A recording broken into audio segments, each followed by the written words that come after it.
Everybody asking how we doing, say we good. Don't need no one to tell me how to live just like they would. It ain't their business, but they in it, I don't know why. Revolved around my life after I found another. Halo, assalamualaikum warahmatullahi wabarakatuh. Perkenalkan, nama saya Sabda Wijaya dengan NIM 1104622077. Nah, pada kesempatan kali ini saya akan membahas mengenai pengantar penelitian tindakan masyarakat atau PTM dalam pendidikan masyarakat. Yuk kita simak penjelasannya. Apa sih itu riset aksi dan apa itu riset aksi komunitas? Nah, pada pembahasan yang pertama kita akan membahas mengenai apa itu riset aksi.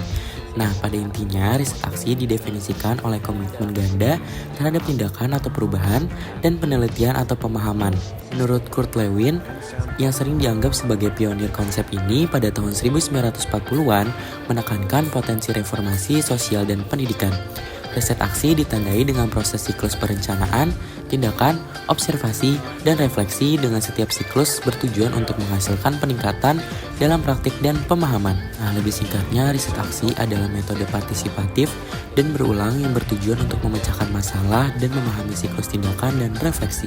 Sedangkan untuk riset aksi komunitas atau CAR adalah bagian dari riset aksi yang secara khusus berfokus pada mobilisasi dan melibatkan anggota masyarakat untuk secara kolaboratif mengatasi permasalahan yang mempengaruhi kehidupan mereka.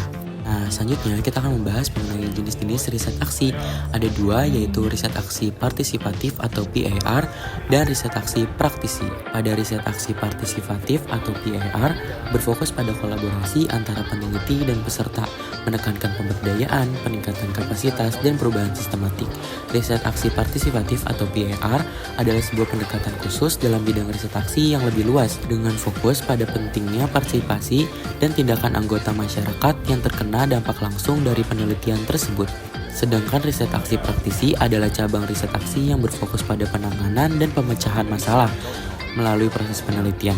Hal ini berbeda dengan riset aksi partisipatif karena lebih berkaitan dengan metode melakukan penelitian untuk memecahkan masalah secara langsung, seringkali dengan pendekatan pada peningkatan kapasitas dan kemampuan praktisi di masa depan daripada berkontribusi pada pengumpulan pengetahuan teoritis. Nah, selanjutnya kita akan membahas mengenai prinsip-prinsip riset aksi.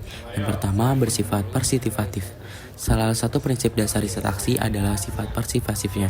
Prinsip ini menekankan pada keterlibatan pemangku kepentingan, termasuk anggota masyarakat, pendidik, dan peserta didik sebagai rekan peneliti dalam proses penelitian. Yang kedua, ada proses demokrasi. Riset aksi pada dasarnya bersifat demokratis, mengedepankan kesetaraan dan inklusivitas dalam proses penelitian. Hal ini menentang struktur hierarki dengan mengakui kesetaraan nilai semua peserta dan kontribusi mereka. Ketiga, ada orientasi pemecahan masalah. Pada intinya, riset aksi berorientasi pada masalah dengan fokus pada identifikasi dan penanganan permasalahan dunia nyata yang berdampak pada masyarakat. Yang keempat, yaitu latihan reflektif. Reflektif adalah komponen penting dalam riset aksi yang memungkinkan partisipasi mengkaji secara kritis tindakan, pemahaman, dan hasil intervensi mereka.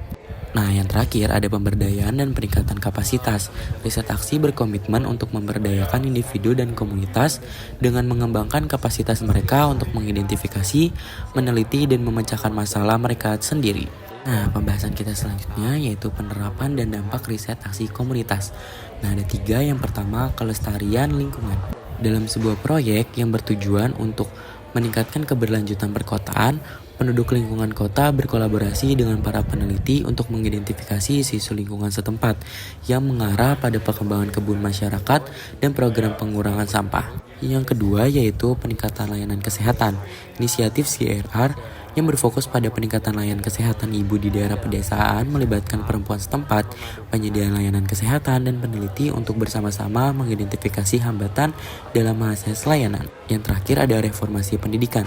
Sekolah yang menghadapi tantangan dalam keterlibatan dan prestasi siswa menggunakan riset aksi untuk melibatkan guru, siswa, dan orang tua dalam merancang bersama intervensi yang bertujuan untuk meningkatkan metode pengajaran di lingkungan pembelajaran. Nah, karena materi sudah selesai, adapun kesimpulan dari materi yang sudah saya sampaikan. Penelitian tindakan komunitas mewakili pendekatan yang dinamis dan berdampak terhadap pendidikan komunitas, menekankan produk pengetahuan kolaboratif, pemberdayaan, dan tindakan.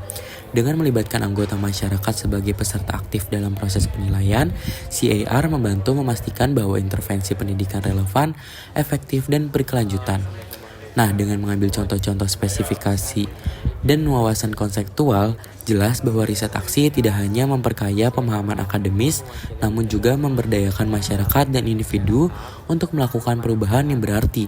Oleh karena itu, riset aksi merupakan metodologi penting bagi mereka yang ingin terlibat secara mendalam dengan kompleksitas, tantangan dunia nyata, dan upaya mencapai keadilan dan kesetaraan sosial. Nah, karena pembahasan yang saya sampaikan sudah selesai, terima kasih sudah menonton dan sampai jumpa.